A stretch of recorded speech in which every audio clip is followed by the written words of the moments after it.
Os arautos do Evangelho, nestes últimos dias, têm sido alvo de muitas calúnias.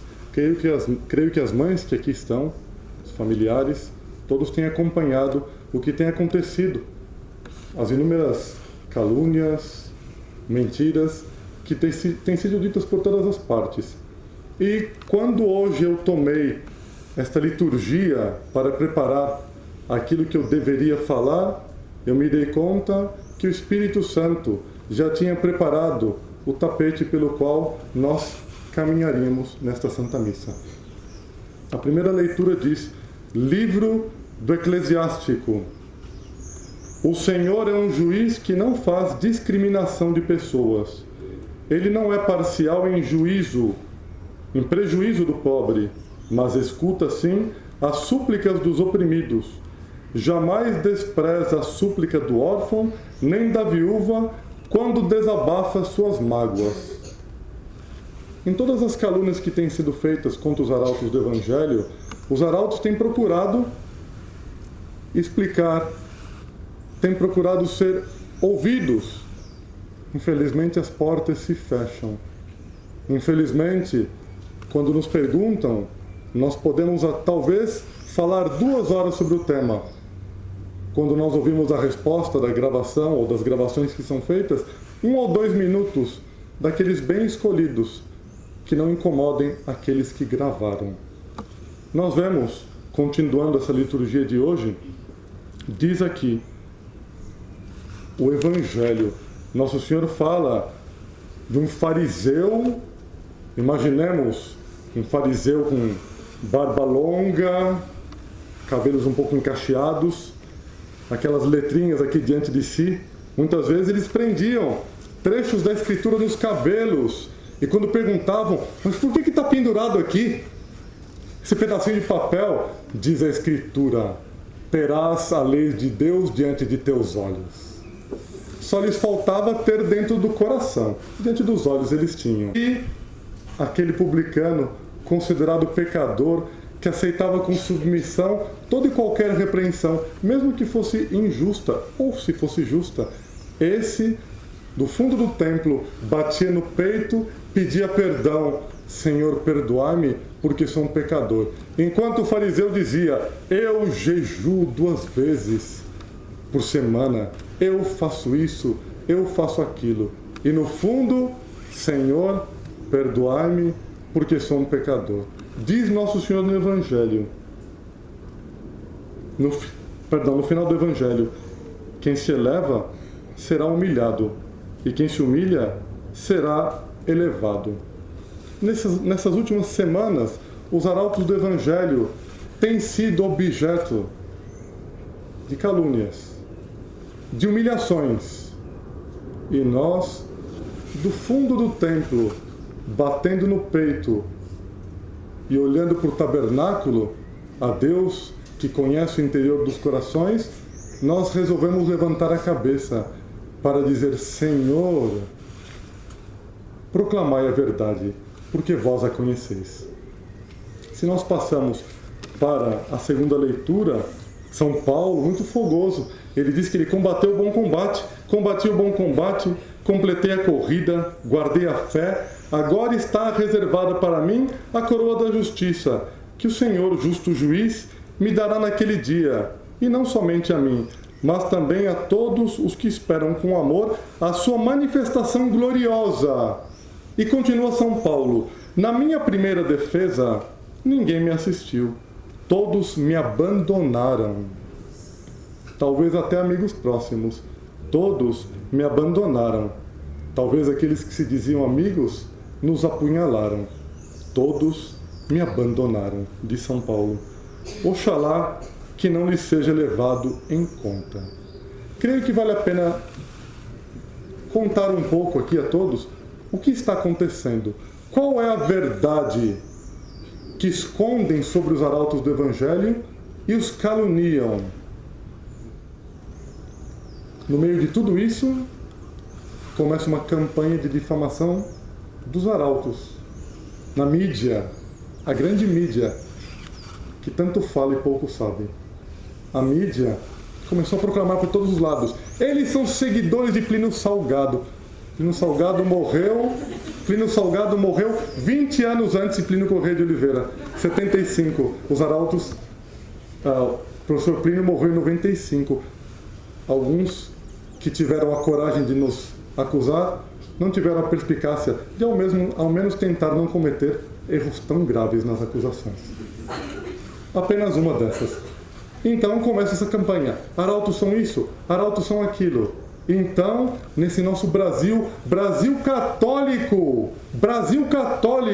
que infelizmente tem perdido tantos católicos, de mais de 90% que era décadas atrás, nós nem sabemos exatamente o número, está para se fazer um censo, para saber quantos nós somos. Então, ataques. Um jornal aqui, um jornal ali, um jornal aqui, até que de repente entra aquele jornal diante dos quais muitos se ajoelham. A Globo. Fantástico. O Fantástico, que sabe ouvir uma das partes, omitir o que ouviu das outras e dizerem-se donos da verdade. Então, eles se aproximam dos arautos e avisam, na semana passada, numa sexta-feira, olha, domingo vai sair um programa sobre vocês no Fantástico. Sexta-feira, na hora do almoço, vocês querem dizer alguma coisa ou publicamos assim? Ao menos eles lavavam a mão diante do juízo, diante de qualquer acusação. Nós perguntamos para as duas partes. Um programa não se prepara em meia hora. Um programa não se prepara em 2 dias, com entrevistas com pessoas de outros países, com acusações de pessoas que vêm de Brasília. Eu fui superior de Brasília, da comunidade. Conheço aquelas pessoas que agora nos atacam. Ao menos de momento, prefiro silenciar sobre essas pessoas, que conheço muito bem. Então, o que acontece? Fizeram uma coisa assim. No sábado nos entrevistaram. Entrevista longuíssima em nossa casa-mãe. Casa aberta. Entraram. No domingo, nos vexaram em público. No domingo, prepararam um filme estilo Hollywood. Cenas. Os arautos foram fechados no Brasil inteiro. Os arautos do Evangelho. A organização católica com o maior número de vocações na igreja nos dias de hoje. Os arautos do Evangelho, a organização que no Brasil é a organização católica mais forte que existe. Claro, tal seria com uma raiz chamada Plínio, como não seria forte? Então, fizeram o que fizeram. Tiraram vídeos do contexto.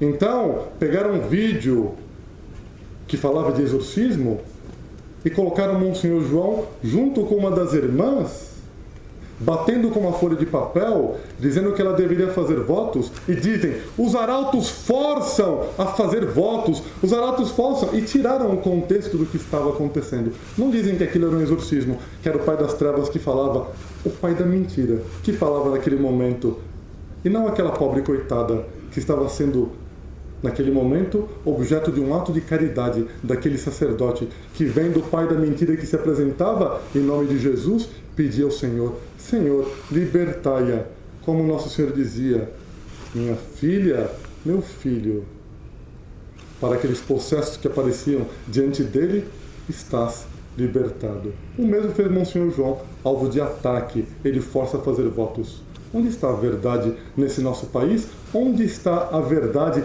nessa história em que de duas partes, uma é ouvida totalmente, ex-membros, dos quais eu conheço bem a vida. Talvez alguns deles deveriam lavar a boca 2 vezes antes de pronunciar a palavra arauto. Ex-membros, famílias que eram amigas, que começaram a nos odiar, que começaram a nos caluniar. Eu vejo uma contradição terrível. Uma senhora que aparece dizendo que ela sabe que são os arautos. Até fevereiro desse ano, para ela os arautos eram tudo. No ano passado, escreveu para Dom Sérgio uma carta dizendo, Dom Sérgio, eu amo os arautos. A formação moral que meus filhos têm aqui dentro é maravilhosa. Hoje nos calunia como abusadores. coisas da vida. Diante de tudo isso, comecei a pensar, o que está acontecendo? Até que no dia de hoje, a gota d'água foi colocada. A Globo liga novamente no dia de ontem. Sexta-feira, vai sair uma nova reportagem no Fantástico sobre os senhores no domingo. Os senhores têm algo a dizer? Sexta-feira, de novo. Claro que temos. A gravação desta vez não será na nossa casa-mãe, será em nossa basílica, em nossa igreja.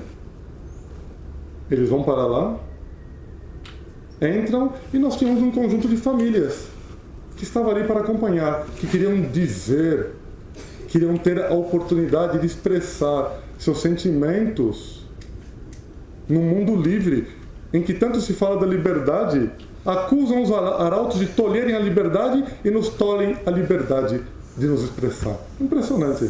Então, eles entram e se dirigem ao Padre Alex, o entrevistador, e diz: vamos então começar a entrevista. E o Padre Alex diz: então nós temos aqui alguns arautos que querem falar, porque a entrevista não foi pedida para uma pessoa, foi pedida para uma instituição que está sendo caluniada em público. O Padre Alex, então, pede que o pai da irmã Lívia, nossa tão saudosa irmã Lívia, que tantas recordações boas nos traz, pede que o pai da irmã Lívia se aproxime para dizer o seu testemunho. E o repórter, frio, diz: eu não vim aqui para entrevistar o senhor, não quero ouvir o senhor. Mas eu queria expressar minha vontade, meu depoimento como pai, eu não vim aqui para ouvir o senhor. Não vou ouvir o senhor, me desculpe. E cortou a fala dele. Então o Padre Alex disse, porque ele disse: o senhor não foi mencionado na entrevista, não quero falar com o senhor. Então o Padre Alex disse: então eu tenho aqui, essa irmã foi passada no vídeo na semana passada com a questão do exorcismo. O senhor pode ouvir a ela? Porque ela está relacionada ao caso. Eu não vou ouvi-la, Padre Alex. Eu tenho aqui uma irmã que é afrodescendente, que foi na semana passada, com a acusação que fizeram que os arautos são racistas, ela quer dizer que ele está ofendida. É uma ofensa que ele está sofrendo no nosso Brasil livre. Nosso Brasil livre, com tantos afrodescendentes que nós temos. Resposta: eu não vou ouvir a ela. Eu tenho aqui outra irmã que quer falar, eu não vou ouvir a ela. E o Padre Alex diz assim: se o senhor está com esse racismo por nossa irmã e não quer colocá-la no ar, eu não dou mais a entrevista. E assim, ele saiu de dentro da igreja, disse que não faria mais a gravação, saiu a Globo, enquanto os nossos se aproximaram. A mãe dizia: eu sou mãe, vocês só ouvem as mães do outro lado, que são um grupeto? Vocês não podem ouvir as inúmeras mães que aqui estão? Não podem ouvir? Vocês não podem ouvir nós que estamos felizes? Uma palavra resume o que está acontecendo em nosso Brasil com isso que a Globo está fazendo contra os arautos do Evangelho. Perseguição religiosa. Perseguição religiosa. Perseguição religiosa. Estão nos vexando, estão nos humilhando, estão nos pisando, porque resolvemos ser arautos da ortodoxia, arautos da castidade, arautos do zelo apostólico. Perseguição religiosa em nosso Brasil, em pleno século XXI. Que Nossa Senhora olhe por seus filhos, os arautos do Evangelho, as famílias que fazem parte de nosso conjunto dos arautos do Evangelho, nossas crianças. Que Nossa Senhora olhe por nós, porque em pleno século XXI, a Igreja está sendo novamente perseguida em filhos fiéis, os arautos do Evangelho. Louvado seja nosso Senhor Jesus Cristo.